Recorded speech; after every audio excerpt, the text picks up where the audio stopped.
Yeah. And the light. Tag it, get me, tag it, bring it out.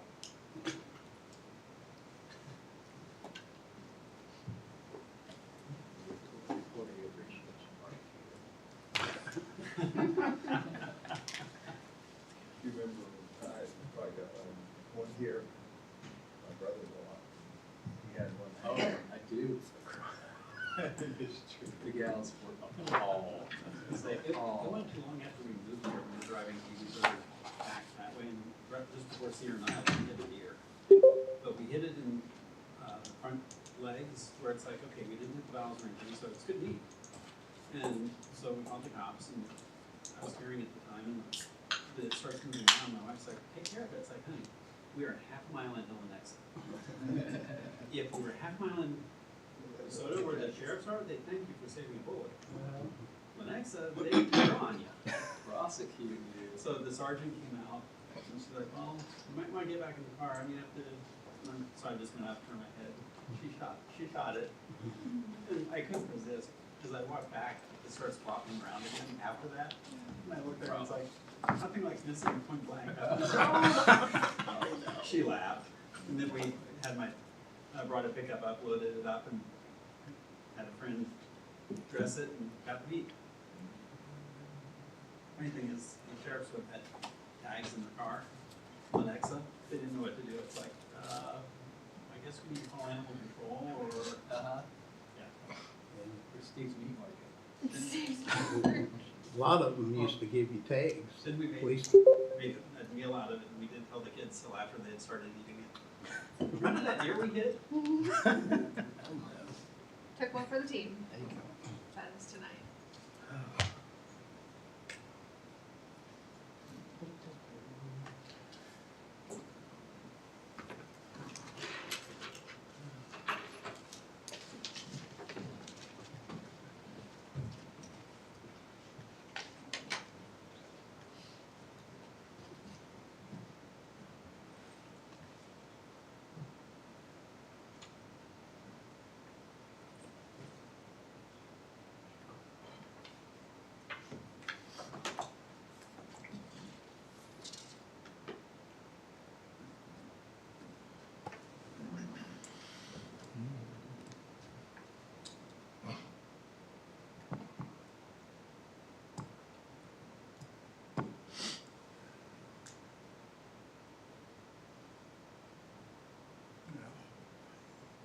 Somebody did get hurt in the car. Yeah, it's, she didn't sound like anybody got hurt, but I'm guessing somebody maybe hit it with had a big old truck and kept it going.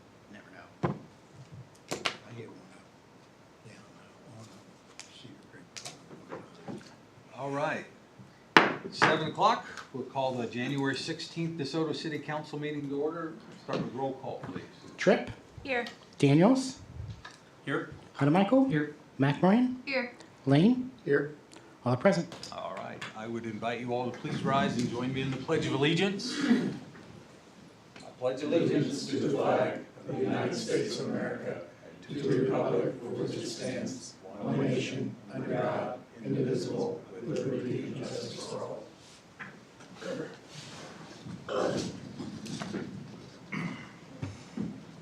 First item on the agenda tonight is our consent agenda. Tonight on the consent agenda, we have approved minutes from the January Probably not. 2nd council Yeah. meeting. Make that correction. Yeah, sorry. Approve pay ordinance number 989, approve bids for the 2024 CDBG project, and approve resolution 2055 updating city fees. Is there any item anyone would wish to remove for further consideration? I'll make a motion, we approve the consent agenda with the change of the date to January 2nd. I'll second. All right, we have a motion and a second. Any discussion of the motion? Roll call, please. Tripp, Yes. Daniels, Yes. Honeymichael, Yes. Lane, Yes. McMorran. Yes. Motion carries. All right. Our next item is call to public. Members of the public are welcome to use this time to comment about any matter relating to city business that's not on tonight's agenda. The items that are discussed under call to public may or may not be acted on by the council during this meeting. There's a 4-minute time limit on comments. Does anyone wish to address the council under call to public? I do. Are we talking about the breed ban situation again? We're going to open the Okay, hearing perfect. again, so you'll have a chance. Yeah. Not hearing any, so we will move on to item 3A, discuss revisions to the breed-specific legislation. The first item we will do is I will officially reopen the public hearing. We continued the hearing to this meeting to see if we could get more comment, and so now I'm going to officially open the public hearing, and if you would like to offer comment, please come to the podium, state your name and address, and we'll take your comments.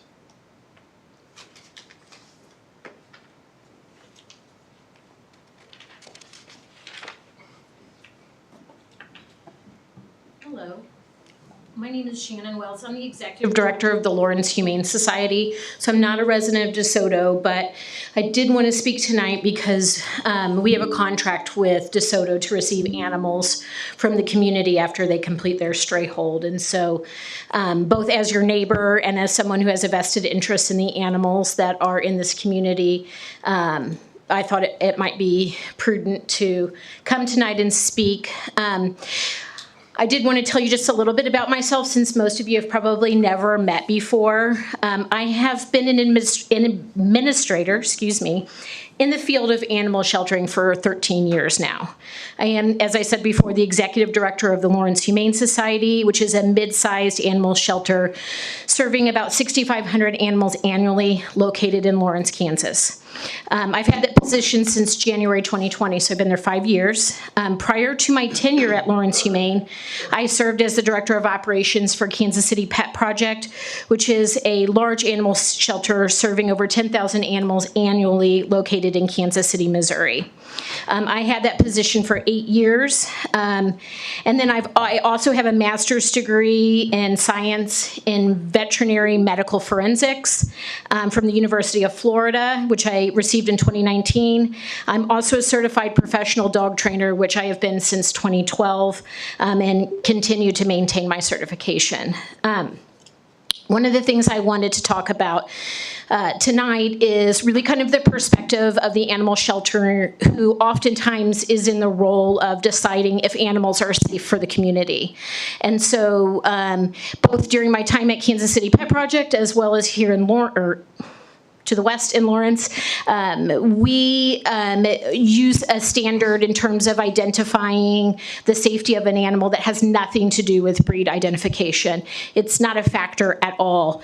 So I want to talk a little bit about industry standard. Although breed identification is purported to be useful in protecting communities from unsafe dogs through enacted restrictions or breed bans of specific breeds, in most shelters, including Lawrence, where we house animals from DeSoto, breed identification plays no part in determining an animal's suitability for safe placement in the community. The generally accepted recommendation is for shelter workers to take a comprehensive and objective behavioral history at the time an animal is impounded, when possible, and observe behavior by maximizing opportunities to interact with dogs in normal and enjoyable ways that mirror what they are expected to do once adopted. So that would be walking, socializing with other people, with other dogs, training, engaging in play. And as such, any breed label applied to a shelter dog would offer little value on the decision-making process, because it is behavior-based, based in history and based in observable interactions with the animals.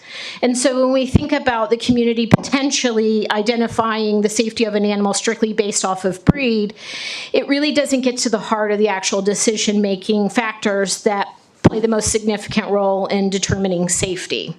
And so knowing that we as professionals every day are evaluating animals in this fashion, knowing that the breed is really not a factor, including the animals that come from DeSoto, I think it's important that the community consider that as well, especially because oftentimes that determination isn't even being made by someone who has interaction with the animal on a day-to-day basis. My understanding is that DeSoto has laws that do address behavior, and that by eliminating the breed restriction, you would still have an effective law in place that would allow for observable behavior, risk factors based off of observable behavior to help influence whether or not an animal is considered safe in the community. I do know that you guys have received some testimony in the past from, I believe it's a pediatrician out of state. I did want to address some of the concerns I had with the data that she provided. I believe, and I'm probably going to butcher her name, so please forgive me, Dr. Marusinek provided you guys previously a list of fatal dog attacks by breed.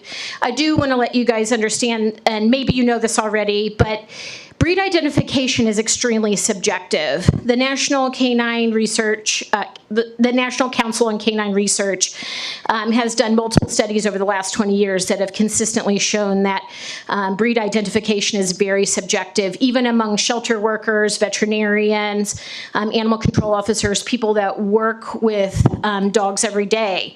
And so when we look at a list like this that has a whole bunch of different animals identified as pit bulls, arguably some of those are not pit bulls, because we know that it is less accurate than even a 50-50 coin toss when we talk about breed identification. Labeling for pit bulls has historically been attributed to a variety of breeds, so it is more widely applied than any other label that is used in sheltering or animal control settings, or even just in general public use. So I do feel that when you guys look at the data, it's important to understand that those breed identifications are more than likely, in most of those cases, visual. And research tells us over and over again that that is inaccurate. Unless it is DNA provided, I don't think that you can be certain that that animal has that breed identification.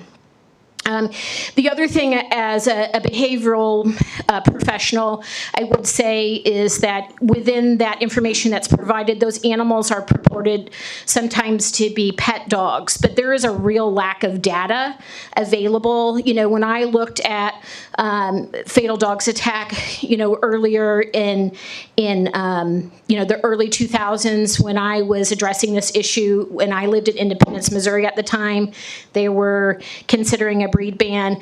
Overwhelmingly, when you looked at the data, these animals were oftentimes a perfect storm of factors like starvation, neglect, abuse. Yes, they may have been considered the family dog, but there are behavioral factors that are not identified here that give us a good understanding of what is really happening in those situations.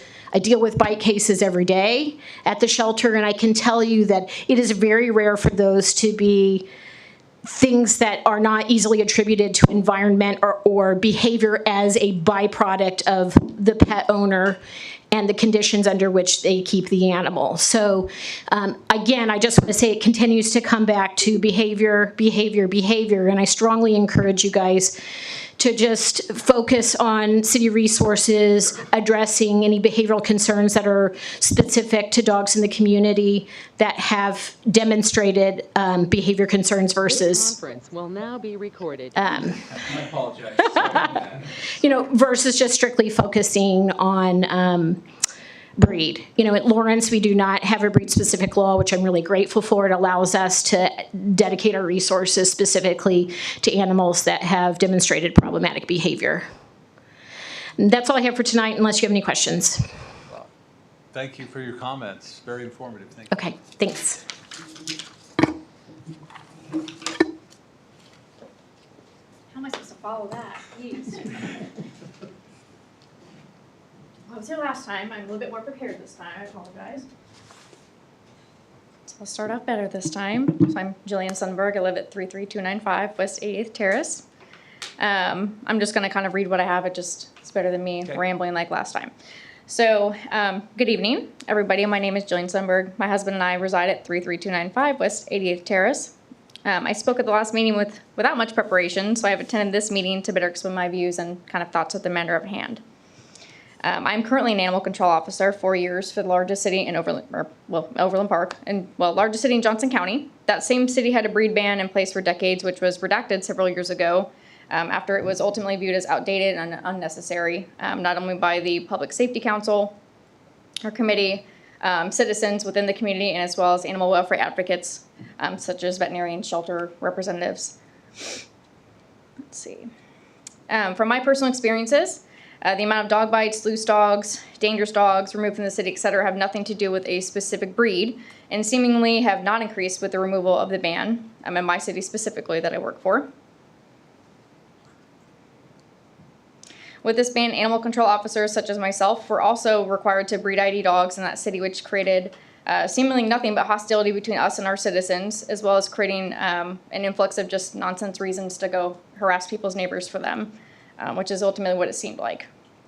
With the repeal of the ban, more pit bull breed type dogs have the opportunity to find homes outside of animal shelters as well. As it stands, the majority of rescues and shelters appear to be filled with pit bull type dogs. I'm sure you can probably verify that.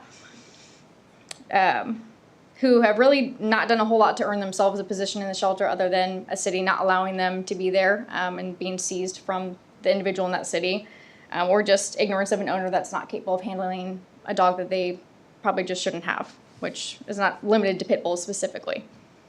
Placing these dogs in homes would also help with the widespread capacity crisis that has been affecting animal shelters for years now all over the state of Kansas. I did also want to mention that I often see numerous reports of loose dogs within the DeSoto community, or in and around DeSoto Page, which I'm sure you're all familiar with. Seems to be kind of a constant issue, as well as reports of just irresponsible pet owners that are deliberately allowing their dogs to roam.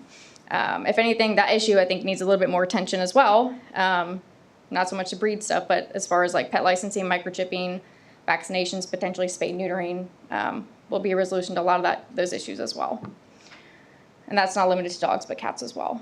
What it comes down to, I think, is that the breed bans do not prevent people from being bitten or otherwise injured by dogs, assuming that is kind of the biggest issue for the ban itself, or the driving factor for the ban.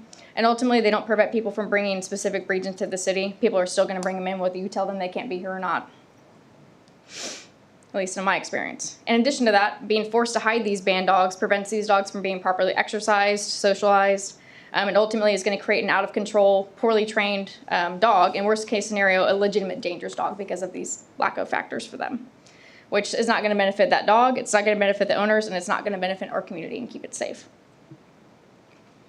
In regards to other measures being enacted, I know that was mentioned, potentially in replacement of the ban. I don't feel like requiring additional homeowners insurance or signage or other measures should be required for any specific breed, whether that's pit bulls or another breed, and should be reserved for dogs that have officially been deemed dangerous by the proper authorities, which I believe we already have an ordinance in place for that as well. It seems kind of excessive and unfair to require more of some dog owners versus others simply because of the breed of their dog that resides in their home. I think a dangerous animal ordinance should remain instead and should be reserved for animals that become considered a public safety risk due to a serious incident or due to the lack of responsibility of the owners to prevent a serious incident from occurring. In my opinion, there are other less repressive measures that don't result in a breed ban that can and probably should be taken to keep all dog owners accountable for their dogs in order to truly provide and maintain a safe community for all of us. This includes proactive enforcement with pet licensing, again, leash laws, and potentially a requirement of spay and neuter.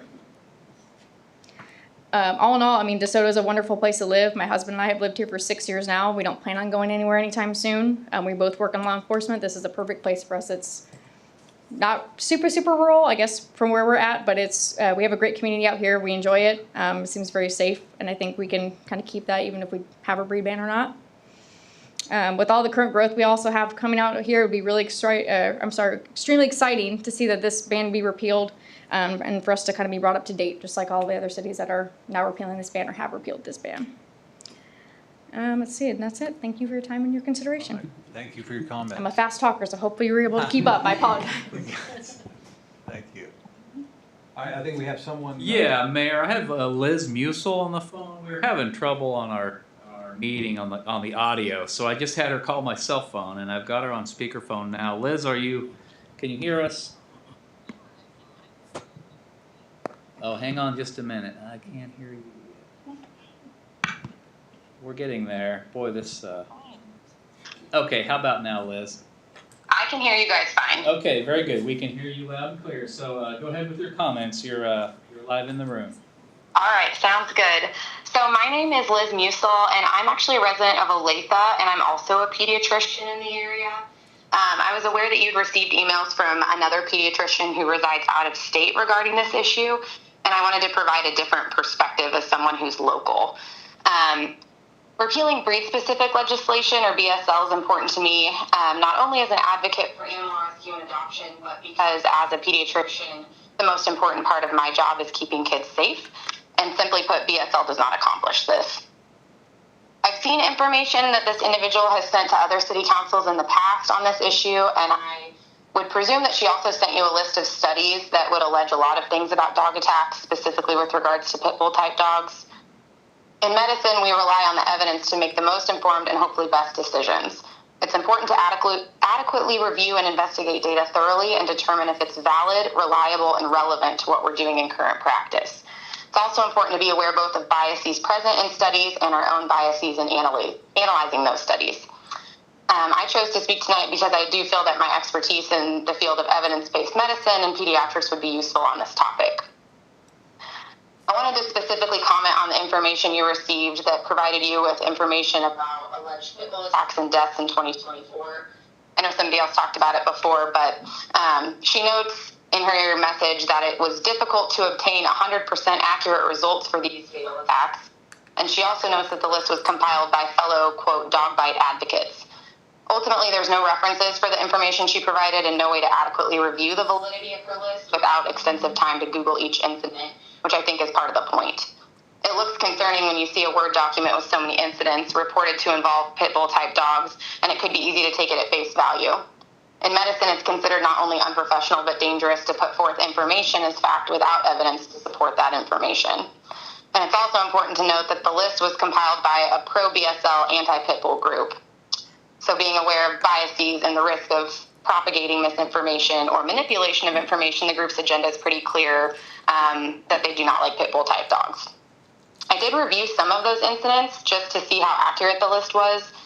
So the incident listed on 2/2 of 24 did not list the breed of dog involved in the attack, and the dogs were not known to the gentleman. The incident listed 5/28/24 states that the attack was unwitnessed and lists a pit bull mixed dog but doesn't give any other information.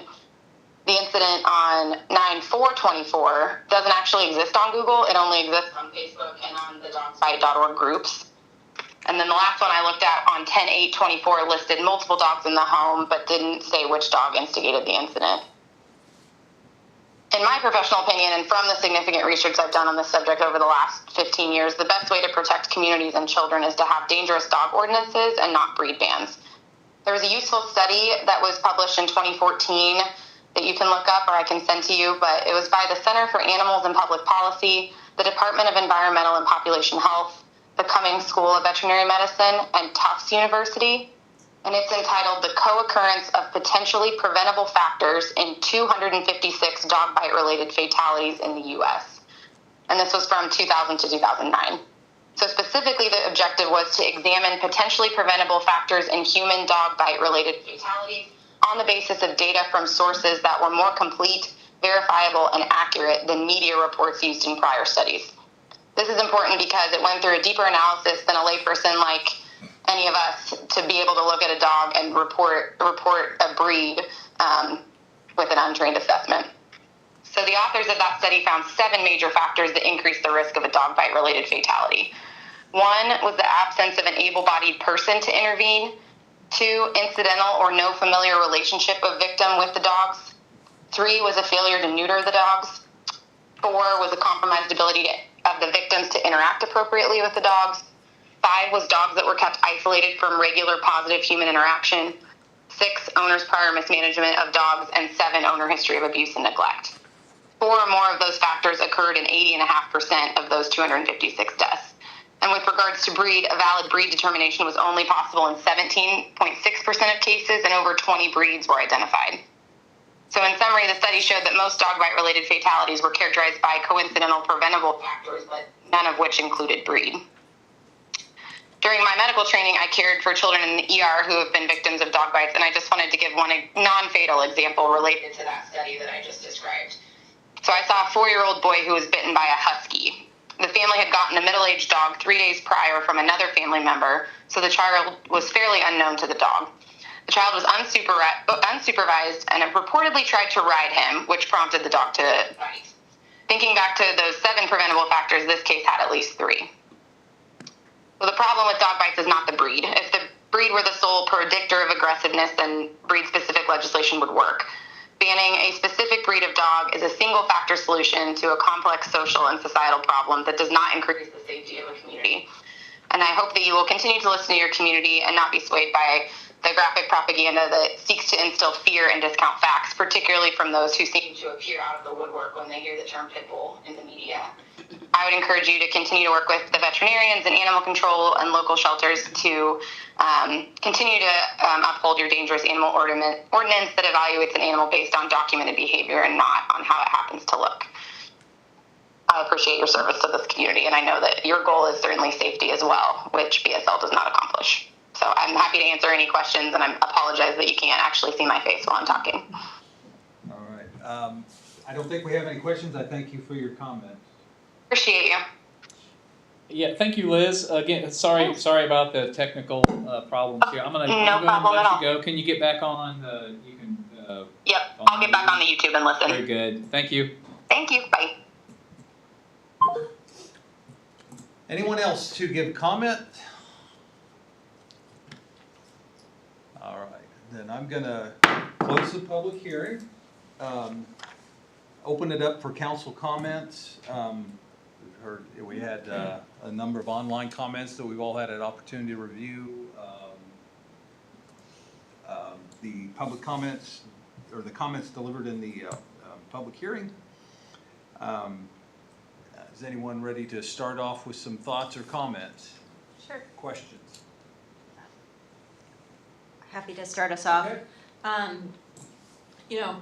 First I want to, just say to everyone, thank you. We had a lot of community feedback, community engagement, and people who made time out of their schedules to send in emails and come to the council meetings and engage on this, which I think is really important. And as Liz kind of said in closing, I think all of our priority is to create a safe community. And so I also did some looking and research trying to say, okay, if we repeal this, what can or should we do to further, the safety and community of our community? And ASPCA actually has 6 guidelines that even acknowledge Lawrence, Kansas as one of the communities following some of those guidelines and creating a kind of safer community through that. That in particular, the one they mentioned Lawrence in is the fact that they prohibit chaining and or tethering of a dog, and not having that coupled with some enforcement of the kind of dog behavioral factors has helped to significantly reduce dog fighting and cruelty complaints. So I'd be happy to share this with Brandon and Mike so I don't read through every one of the 6, but it's some of the other things that we've talked about, enforcement of dog licensing laws, spay and neuter support, leash law enforcement, and I would advocate for us taking a look at this, comparing it to our current ordinances, moving away from the breed-specific legislation and putting enforced legislation that will both make our community safer as well as make the pets and pets in this area as well as in shelters safer as well. All right. Thank you. Do you want to share that via email Sure, please. later? Thank you. If anyone wants to take a look, I also printed it out. What was that source on that? ASPCA. Okay.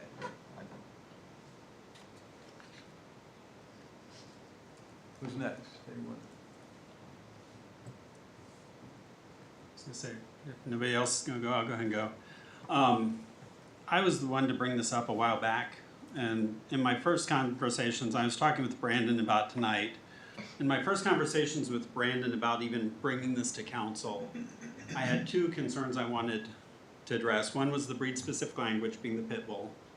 The second was actually going back and reviewing our dog ordinances, the dangerous dog ordinances, because we have issues around DeSoto with dogs, but they haven't been pit bull breeds. One of the comments that was in public comment was about somebody that got bit, that wrote in and said, remove the breed, specific language, no restrictions, but I got bit. And I know the person, and they were walking down off of 84th Street, north of 83rd. Long story, funny story, because he had just had a procedure that morning that the doctor said to go walk, so he was getting out to walk and got bit in a very muscular part of the body. And there were issues around that, how the dog bite was handled, that he ended up getting rabies shots, of which he said the first round is, on a scale of 1 to 10, about 25. So we do have some issues to address. The one I do want to see addressed first is going ahead and modifying the breed-specific language to take that out. And later in the council meeting, we'll be talking about the work plan. One of the things in the work plan is Brandon has in there looking at the city dog tags and dog licensure, at which point what I will ask is taking up things like what Courtney's mentioned and some of the other aspects, and going ahead and doing further review of updating our dangerous dog, not just dangerous dog, but dangerous dog and other enforcement capabilities to make it to where those issues are addressed this year and the future. One question I have had that we haven't just had, and this would be a question for Patrick, what is the legal liability the city would face if we do remove the breed-specific ban? None. Okay. What's the legal liability the city would face if we have an incident where we have a breed-specific ban, but we are not enforcing it, to where we say they're not allowed, they're in the city, and an incident happens? Yeah, none. Okay. So what we've heard, and this started 10 months ago and is drawn out, and most everything we've been hearing, whether it be the ASPCA, whether it be our local vets, whether it be our local shelter now, whether it be actually the position of the American Bar Association is breed-specific language isn't effective.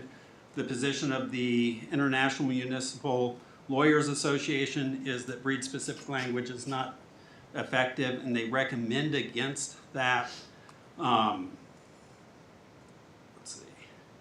And actually, furthermore, and I didn't find this out till researching recently, the other city in Johnson County that has a breed-specific ban is Leawood. And that was mentioned in the staff report. What was not mentioned in the staff report is in that 2022, that breed-specific ban was struck down as unconstitutional in the state of Kansas because it was vague, unidentifiable. The issues with how do you identify a breed were to the point that it was unenforceable, and the court ruled it unenforceable. And as such, Leawood has come back, and unlike us, their citizens on about 60% basis said we want to keep the ban, where our residents, only about 14% of the people, or 14 of the people that did respond said keep it. But they ended up coming back and, number one, saying it has to be predominantly, not 1%, 5%, 10% predominantly. And then they go on to say, and this is not up to animal control, it ends up going to court where a judge decides it. They say that has possessed at least 5 of the following 8 characteristics to be defined as a pit bull. And it goes on to talk about the head as a medium length with a broad skull and very pronounced cheek muscles, a wide, deep muzzle, a well-defined, moderately deep stop, a strong underjaw. Viewed from the front, the head is shaped like a broad, blunt wedge. 2, eyes are round, almost almond-shaped, are low in the skull and set up apart. 3, this is their current ordinance. 3, ears are set high. Uncropped ears are short and usually held rose or half prick, though some hold them at full prick. 4, neck is heavy and muscular, attached to strong, muscular shoulders. That would define my cattle breed dog. And some of you have seen pictures of that dog, which also has kind of that wider face. 5, body is muscular with deep, broad chest, a wide front, deep brisket, well-sprung ribs, and slightly tucked loins. My dog runs 10 miles with me. Muscular is part of that dog, and it's not a pit bull breed. Tail is medium length and set low, thick at the base, tapering to a point. 7, hindquarters are well muscled with hocks set low on the legs. 8, coat is single coat, smooth, short, and close to the skin. So even the one city that's remaining had their ban struck down as unconstitutional because they have wording like we do, and to try and get around it, they go into very detailed descriptions that if you listen to those, how do you separate those from some of the other dogs like my cattle breed dog? So it's to the point where the professional, the expert, and even the public opinion overall is saying it's time to do away with breed specific and to deal with behaviors and patterns of that. So my position where I'm at is saying let's move forward with an ordinance that takes the pit bull breed, the breed specific language out, and then over the course of the year work with Brandon to update our dog ordinances to address the issues that are at hand with the leash laws, with the dogs that we see running around, with the recommendations, like you said, of chaining the dogs up and behavioral aspects of that. Okay, thank you. Anything over here? I am in favor of getting rid of the breed specific ordinance. You know, I'm really thankful to staff and the mayor giving the extra time on this. It gave me time to do more research on it. And yeah, I think it also gave more time for the public to get out during the severe conditions we had in the weather. So I thank city staff for that and being more obedient to their notions and their fears on the dogs. And I agree with Rob on, you know, and I would like to also, you know, say that I know that looking at some of the identifications on the dogs and the collars on the dogs and stuff that, you know, we need to go along with redoing our dog policies. And also, I'd like to also recommend at that time that we do a once a year, a free day where they can come in on our day and get that license fee waived and get their license. If they want to come in and get that done, give them a free day to get that done to let us get more control and get their dogs identified and to the public and that. So that's all I have, Mayor. Thank you. Thank you, Danny. Victoria, any comments? I'm in favor of removing the breed-specific language. I don't think it should have been there in the first place, personally. I think a lot of it falls back on the owners, not really the dog specifically. I got a big, mean, scary-looking dog, but he is the sweetest dog you'll ever meet. So, but that's because I took the proper steps to train him, so. Yeah, I'm for removing the breed-specific. Kevin, any comment? I think it's fairly simple. I think we should eliminate, you know, if we're looking for staff direction, I think it's kind of what's been said. I appreciate what the professionals have all said, that we ask staff to remove the breed-specific language. And, you know, as Rob said, we worked over the course of the near term to revise the dog statutes that we have that are based on aggressiveness. So yeah. I think it's fairly simple. Yeah, that's those are my thoughts exactly. I don't certain none of us were on this body when the breed-specific language was enacted. I kind of recall that time in the mid-90s when there was kind of this fervor about and aversion to something that grew up out of some sort of dog attack and kind of got legs, and it went like wildfire throughout the county and the nation, probably, apparently. But I think I agree. It's time to lift that that breed specific determination and focus on behavior and dangerous animals and reinforce those elements of our code where we need to, agree, time to review licensing, the leash law requirements, the enforcement, the penalties, all that stuff, so. Yeah, I think we've spent too much time on it already. I Let's go. went through this in a deliberate process purposefully, just not sure what kind of sentiment it might bring from the community, and yeah, I agree. It's time to move on. So, direction to bring back an ordinance. I would say, yeah. Next meeting without the pit bull included, and then move forward with the work plan with Brandon and adding the dog laws to the pet tag function. Clear? You can do that. Yep. Yes.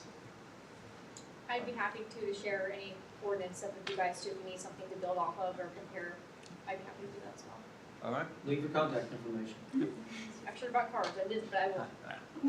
All right, thank you. Thank you for those that came and spoke.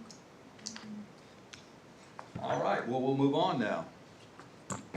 Item 4A is consider student designs for City Hall art piece. I believe this item is to be tabled, is that correct? Yes, Mayor. Unfortunately, due to the snowstorms, due to the snowstorms, students were unable to get their designs kind of fine-tuned before that. They were working really diligently, but about Monday afternoon, I had a conversation with Tim, and he said, I really think they could use another week. So I asked that you table this to the February 6th meeting. We'll have the students provide the designs. I talked to Tim, and he had mentioned that he doesn't think this is going to set them back at all on their timeline for kind of a summer delivery of the art piece.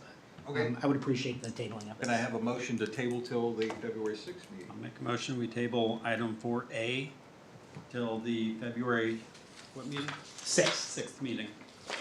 I'll second. All right, this has been moved and seconded. The table to February 6th. All in favor, say aye. Aye. All opposed, same sign. All right, so we'll take that up on the 6th. 4B, consider change order number 1 for Garney Construction for the water treatment plant construction project. Joe?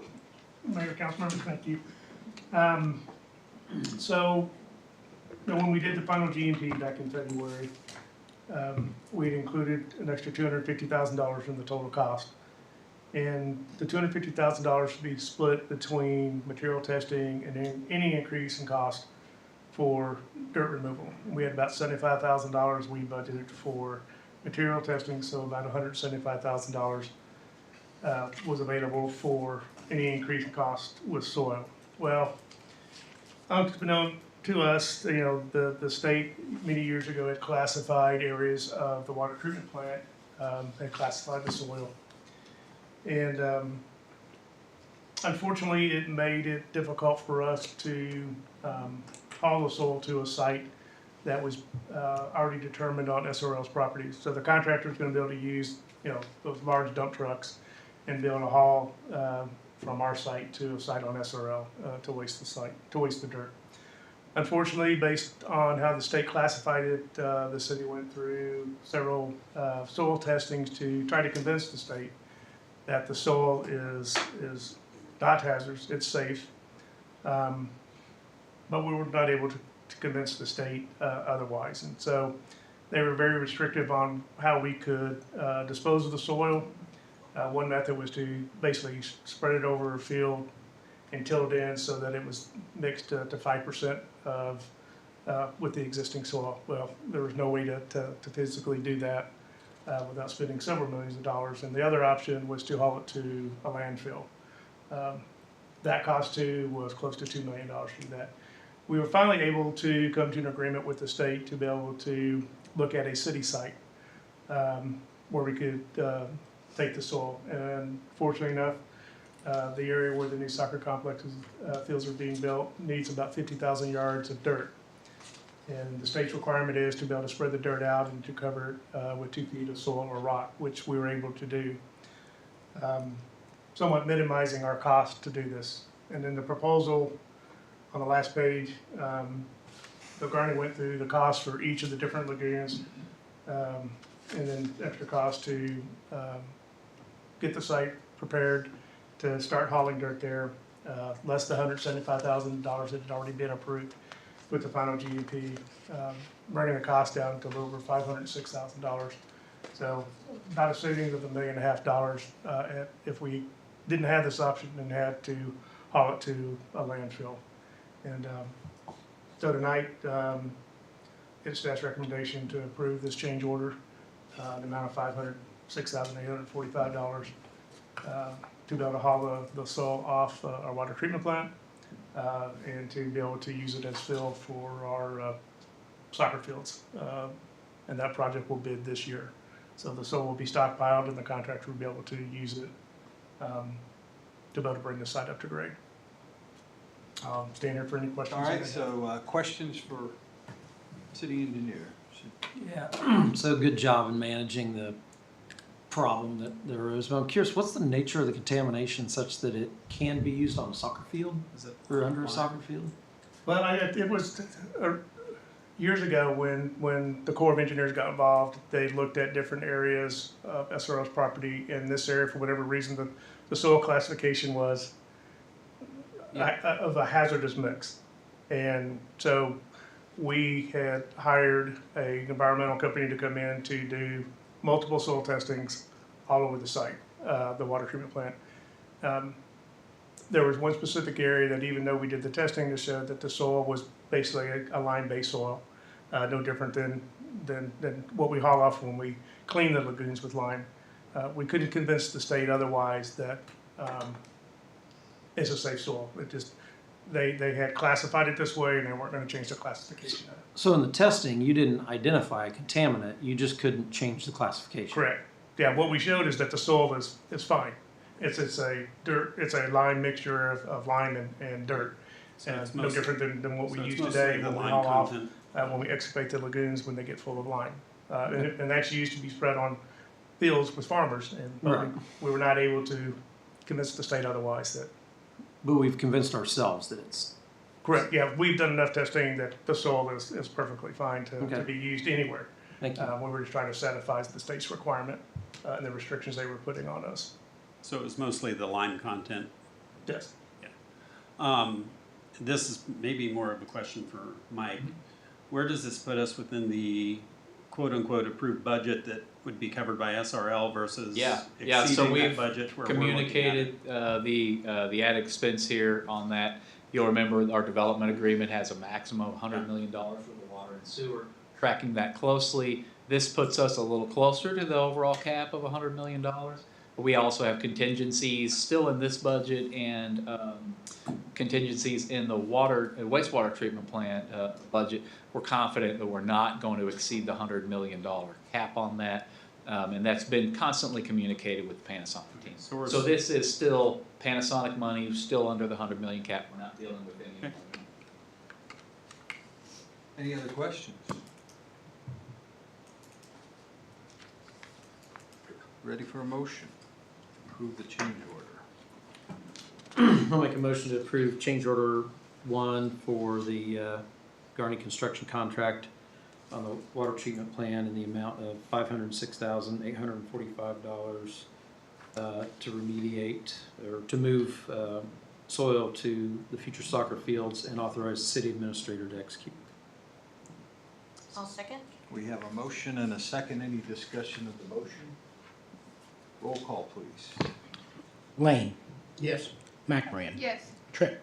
Yes. Daniels. Yes. Honemeyer. Yes. Motion carries. Thank you. All right. Item 4C, consider resolution 2056 appointing Cameron Klein to the Northwest Consolidated Fire District Board. So, Walt McDaniel had served on the board for, I think 9 years, and had indicated that his term ended at the end of December and indicated to me that he didn't wish to continue, so I started the process of finding a replacement. I'm happy to say that I found a very qualified replacement. He showed up to a public meeting at the wrong time, and I said, I've been thinking about Cameron for a job with the fire district. So I would had Patrick drop the resolution that defines the terms and would ask for your approval of Cameron as our representative to the fire board. So our current representatives are Dave Anderson and Doug Bedford. Doug Bedford. Is this one of the alternating appointments? This is the alternating position, so and it's our turn to So fill it's it. our turn for the county, and it's that. Okay. I'll make a motion to approve resolution 2056 to appoint Cameron Klein to serve as a member of the board of the Northwest Consolidated Fire District, serving Northeast Johnson County and DeSoto. Second. All right, we have a motion and a second. Any discussion? Roll call, please. Honeymichael. Yes. Daniels. Yes. Tripp. Yes. Lane. Yes. McBrien. Yes. Motion carries. All right. Thank you, Cameron, for stepping up. I appreciate your help in this endeavor. Item 4D, discuss 2025 work plan draft. Yes, council, we talked about doing this at the last council meeting. I think it's something that most of you have seen before. We've done it in the past. We didn't do it last year or the year before, but I thought it was very appropriate coming off the completion of the strategic plan and heading into 2025 to get down a list of some of the larger tasks. It's not intended to articulate everything that we'll work on throughout the course of the year, but these are the larger ticket items that are going to take more staff time, items that the council will very likely be pretty involved with throughout the course of the year. So we've written those down, and as we've done in the past, I know the details are pretty light here. You just have kind of a brief task description. That second column is how that activity relates to items in our strategic plan. I provided a link to the strategic plan in the document, but this is how it relates to what we said we were going to do. And then I've given kind of a general time frame, and then the status column will essentially kind of report. I think I have percentages in here right now, but I think probably it'll just be a verbal description as we go through. Quarterly or periodically, we'll bring this back to you or provide it to you to report sort of progress on these things. So I wanted to present it to you in draft form. I don't intend to go through line by line, thankfully, but happy to answer any questions you might have on any of them. Just a few of the highlights. One of the first things we'll start off the year doing, I think we talked about, is kind of reassessing priorities and maybe scope of what we can accomplish in 2025 from a budget perspective. We created the budget in the middle of 2024. We know that the revenue picture throughout the remainder of 2024 was very positive, and so we have a much larger cash balance than we thought we would have when we were crafting that budget. So it does lend an opportunity to have this discussion about priorities and additional initiatives. So that's one of the first things. We'll also be updating our capital improvements plan, which has been on the list. So that'll kind of be toward the first part of this year. So a couple of those initial big ticket items on there.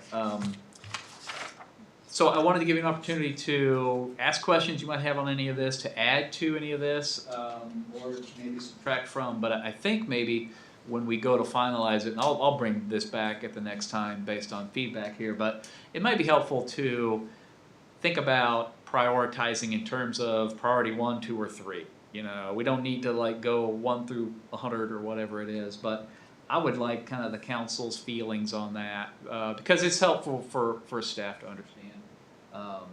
What we should spend our time on and what maybe needs to be put off till another time.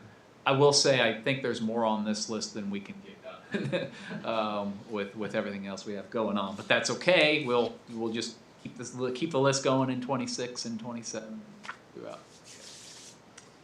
So you ready for questions yes, or comments yes, or sir. other directions? Yeah. All right. Who's first? Obviously, the first direction is to the pet tag for Brandon, add the dog ordinance.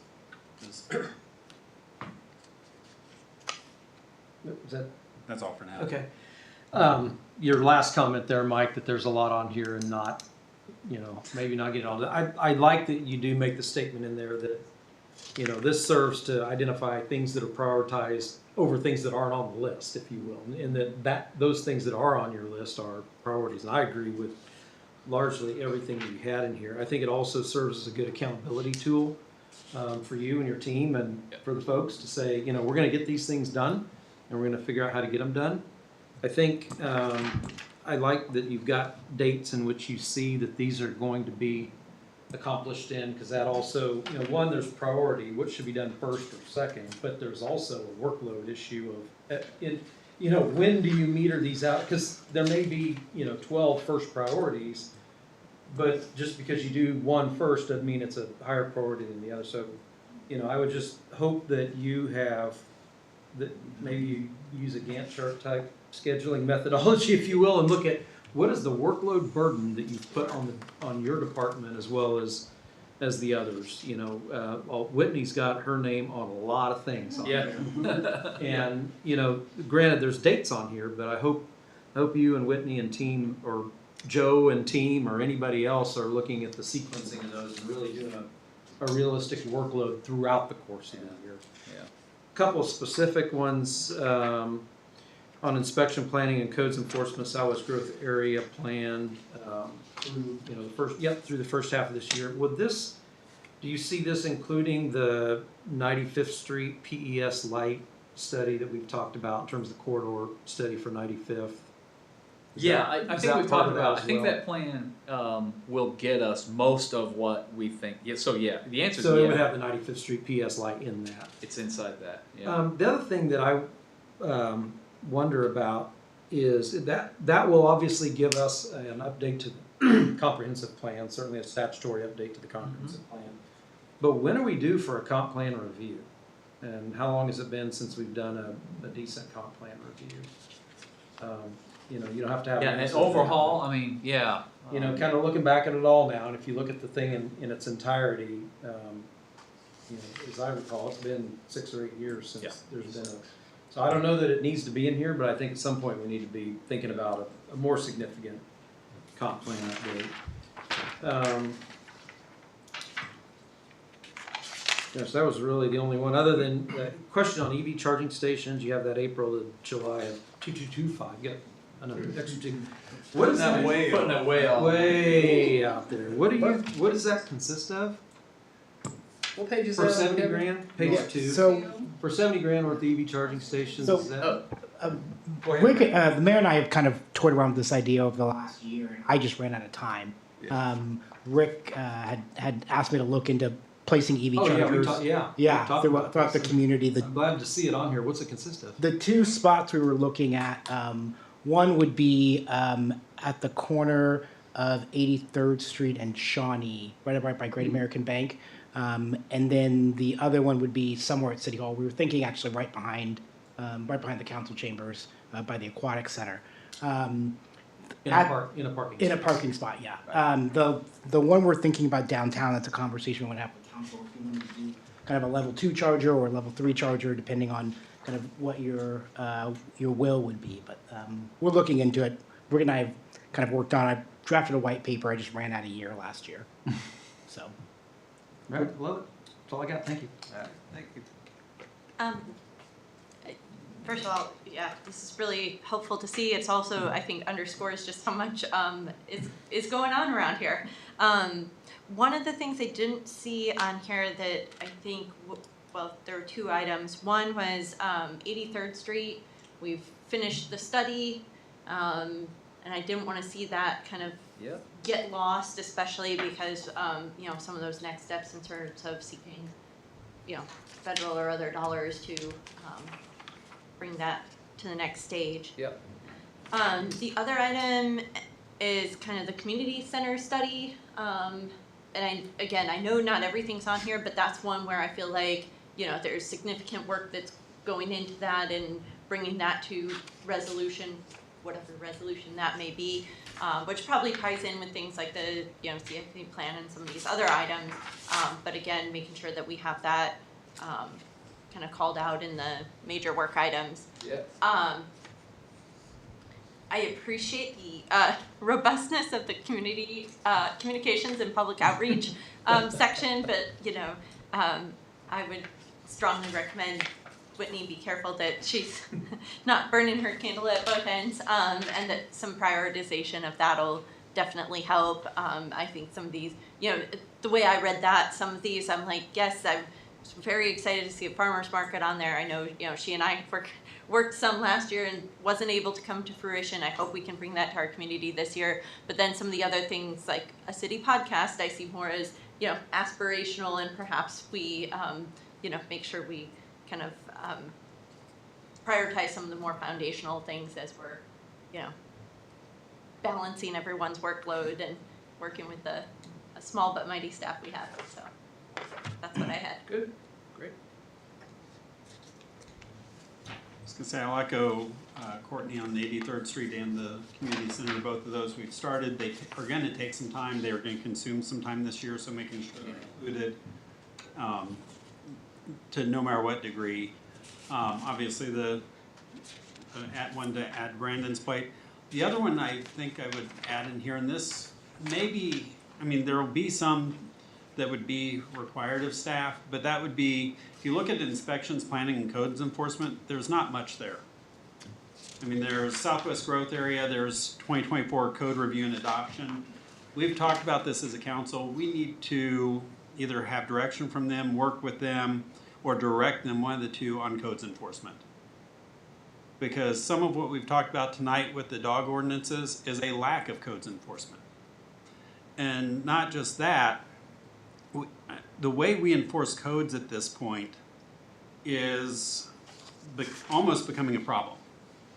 And in the last snowstorm, there was a community that is one of our HOA communities that the sidewalks were not getting cleaned off. And so they reached out to staff. Staff basically said, well, it's based upon complaint. So some of the residents actually sent an email, and I have one of them that says, I just got off the phone with the codes department for the city of DeSoto. I asked him, is the city going to enforce the shoveling of the sidewalk ordinance that they have? He told me they don't enforce that unless they receive a complaint about how the snow is on the sidewalk in a particular area or neighborhood. So, in my opinion, I don't think we need to worry about that ordinance too much. We need to go back and revisit some of our codes enforcement.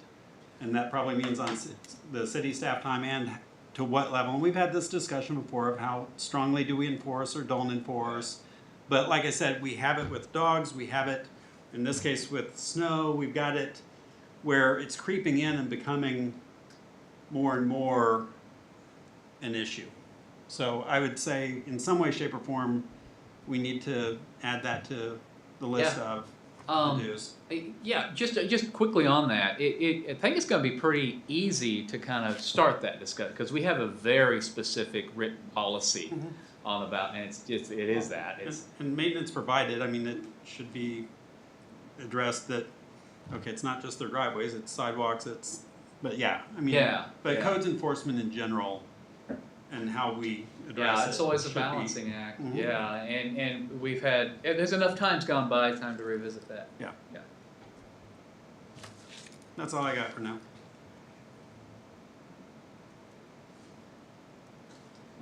Victoria, any Nothing additions? specific. I just like the organization and the breakdown of it all.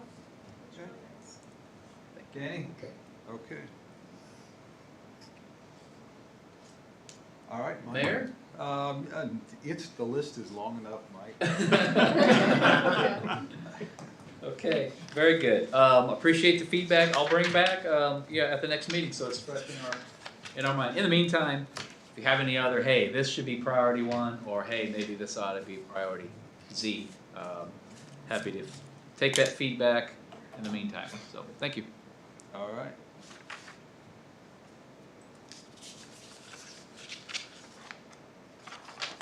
All right, item 5. Executive session, anything? Nope. All right. Advisory report, city administrator. No report this evening, Mayor. All right. City attorney. Nothing for me, thanks. No city planner. City engineer, Joe, anything to add tonight? Yeah, about the only thing we're, working with Kissick, they're crossing 95th Street with the sewer to the new pump station. The weather's delayed them a little bit in getting the road restored. So I think they were trying to get it all restored next week, but with the freezing temperatures, it may get pushed back a week. I think they're done the backfill, so they're trying to do flowable fill and then concrete cap, and then they'll come back in and do a mill later. But hopefully here in the next 2 weeks, we'll have 95th Street back open between Kill Creek and Lexington. Okay, thank you. Assistant City Administrator, Brandon. Just one quick thing. The 2025 budget has funding for Riverfest Master Plan. Jay, who is known to be on top of things, has already sent out the RFQ. And we are looking for participants to sit in and review on the review panel. We did ask members of the park board to sit in on that, but I wanted to extend the same invitation to anyone on the city council. So the master plan is basically looking at the park and going to the park board, city council, and the public, asking what kind of amenities they'd like to see in that. It's kind of a revision of the 2018 plan that included all parks. This one's just focused on Riverfest. So if anyone would like to sit on that, that'd be great. They are due back on the 15th, and we're hoping to have this kind of wrapped up by the end of March with their review. I'd be happy to do that. If you want somebody else, I'd be happy to, but I will also defer, being that I'm the liaison to the park board, to anybody else that would like to. I'm not sure exactly how many people we have on there. I'll reach out. Okay. Thank Anything you. else, Brandon? That's all I have. All right, thank you. Council comments. Kevin, you want to start us tonight? Sure. I'm gonna call out our own Tim Holverson, the EDC and Chamber, for his role on a upcoming panel for MetroWire Media, KC Mega Development Summit 2025. So if you weren't familiar with it, January 30th, 4 to 6 p.m. On a panel with some other rock stars, Greg Kendall, Wyandotte EDC, Hut Midwest, Richard Napper, if you know him, Bart Lowe with Price Brothers, and Jolene Mead from Port KC. So, way to represent. All right. Feel like that. Thank you. Courtney? Nothing from me tonight. Rob, anything tonight? Only one little thing. I mentioned this to the park board. When we get to the discussion about the funds for how much we have left over from 2024, one of the small projects that I would like to bring up and suggest that we look at, and you'll remember this, Kevin and Danny, and that would be the monument sign for Riverfest Park.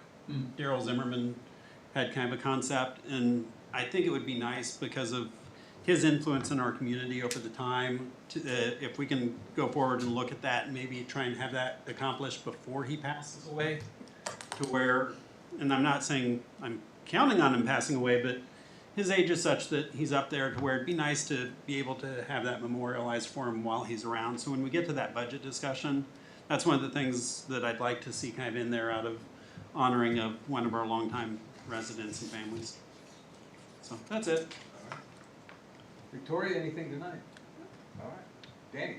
Only one thing, and thanks to our city crew and our streets. I did a very good job and heard a lot of good things, and so can't say any more kudos than that, the staff and the city people and Joe and his crew, and thank God. So, did a good job. And no more snow. For a while. And you didn't quite end up with just the snow you were hoping for. You got the mix. Okay, that's all I have. All right, Thank you, Danny. I don't think I have anything to add tonight. I'll make a motion to adjourn. Second. All in favor, say aye. Aye. All opposed? We're This conference is no longer being